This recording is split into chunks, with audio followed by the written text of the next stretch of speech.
ഈ വായുഗുളിക വാങ്ങാൻ പോകുന്നതിലുള്ള പോക്ക് എങ്ങോട്ടാണെന്നറിയാമോ?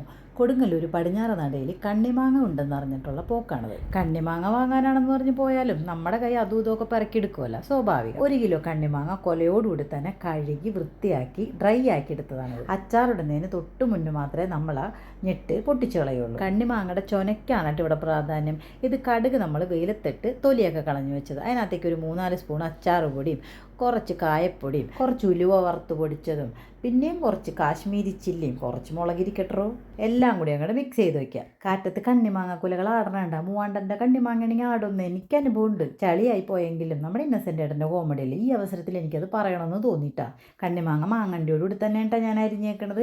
കുറച്ച് ഉപ്പും വിതറി നമ്മൾ കൂട്ടി വെച്ചാൽ കൂട്ടുമുടി ഇതേപോലെ വിതറിയിട്ട് നല്ല രീതിയിൽ ഒന്ന് മിക്സ് ചെയ്ത് വയ്ക്കുക. ഒരു അരമണിക്കൂർ കണ്ണിമാങ്ങ വിശ്രമിക്കണ്ടേ, അതിനും വേണ്ടേ മനസ്സമാധാനം. തൊട്ടപ്പുറത്തൊരുത്ത് നോക്കിക്കണ കണ്ടല്ല, ഒന്ന് ശ്രദ്ധിച്ചോട്ടോ അവനോ. കൊച്ചൂസാണ് ഈ വീട്ടിലെ ടെസ്റ്റർ. ഇനി കുറച്ച് എണ്ണ എടുത്തിട്ട് ചൂടാറിയതിന് ശേഷം ഇതേപോലെ ഒരു കോട്ടൺ തുണി മുക്കി മാറ്റി വയ്ക്കുക. ഇനി ഒരു അരമണിക്കൂറൊക്കെ കഴിഞ്ഞിട്ട് നല്ലൊരു ചില്ലുകുപ്പിയിലാണ് കേട്ടോ ഞാൻ ഈ മാങ്ങ ഇട്ട് വയ്ക്കണത്. മാങ്ങ ഇതിനകത്തേക്ക് ഇതേപോലെ ഇട്ട് കൊടുക്കുക. അതിന് ശേഷമാണ് ഞാൻ അതിലേക്ക് എണ്ണ നമ്മൾ ചൂടാക്കി വെച്ചിട്ടുണ്ടായിരുന്നില്ലേ, അത് ആറിയത് ഇതിൻ്റെ മുകളിലേക്ക് ഒന്ന് ഒഴിച്ചു കൊടുക്കുക. ഒഴിച്ചു കൊടുത്തതിന് ശേഷം നമ്മൾ നല്ല രീതിയിലൊന്ന് മിക്സ് ചെയ്ത് കൊടുക്കുക കേട്ടോ. കുപ്പിയോടുകൂടി തന്നെ ഒന്ന് കുലുക്കി മിക്സ് ചെയ്ത് വയ്ക്കുക. കണ്ണിമാങ്ങ അച്ചാറിടൽ ഒരു നൊസ്റ്റാൾജിയാണ്.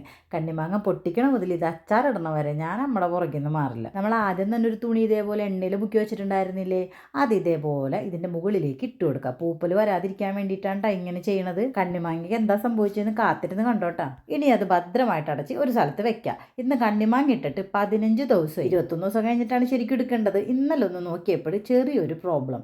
ഇതിൻ്റെ മുകളിൽ ഇതേ പൂപ്പൽ വീണാക്കണം. കാരണന്മാരുടെ എല്ലാ ടിപ്പും നോക്കിയിട്ടാണ് ഞാൻ ഈ അച്ചാറിട്ടത്. എന്നിട്ട് ഇത് എന്ത് സംഭവിച്ചു, എന്ത് രസതന്ത്രമാണ് ഇതിൻ്റെ ഉള്ളിൽ സംഭവിച്ചതെന്ന് ചോദിച്ചപ്പോഴാണ് ഞാൻ ആ വിവരം അറിഞ്ഞത്. തീരിക്കണ മുതലുണ്ടല്ലോ അതിൻ്റെ കയ്യിലിരിപ്പിൻ്റെയാണ്. ദൈവസഹായം കൊണ്ട് കള്ളത്തരം എൻ്റെ ജന്മവാസനയാണ്. എന്നിട്ട് ഇരിക്കണമൊക്കെ ഞാനൊന്നും അറിഞ്ഞില്ല എന്നുള്ള രൂപത്തിൽ. പിന്നെ അതിൻ്റെ മുകളിലുള്ള ഇതേപോലെ പൂപ്പൽ വായിച്ച കണ്ണിമാങ്ങയൊക്കെ ഞാൻ ഇങ്ങനെ പുറത്തേക്ക് എടുത്ത്. എന്തൊക്കെ കള്ളത്തരം കാണിച്ചാലും നമ്മുടെ ടെസ്റ്ററിനൊന്ന് കൊടുത്തു നോക്കണമല്ലോ. അങ്ങനെ 15-ാം ദിവസം നമ്മുടെ കണ്ണിമാങ്ങ നമ്മൾ വേറൊരു പാത്രത്തിലേക്ക് മാറ്റുകയാണ്. ശരിക്കും 21 ദിവസം കഴിഞ്ഞിട്ട് എടുക്കാൻ പാടുള്ളൂ, അതാണ് ശാസ്ത്രം. പക്ഷേ കണ്ണിമാങ്ങയുടെ മാങ്ങാണ്ടി വരെ അച്ചാറേ മാറിയിട്ടുണ്ടായിരുന്നു. ഇത് തുറക്കുമ്പോൾ ഒരു സ്മെല്ലുണ്ട്.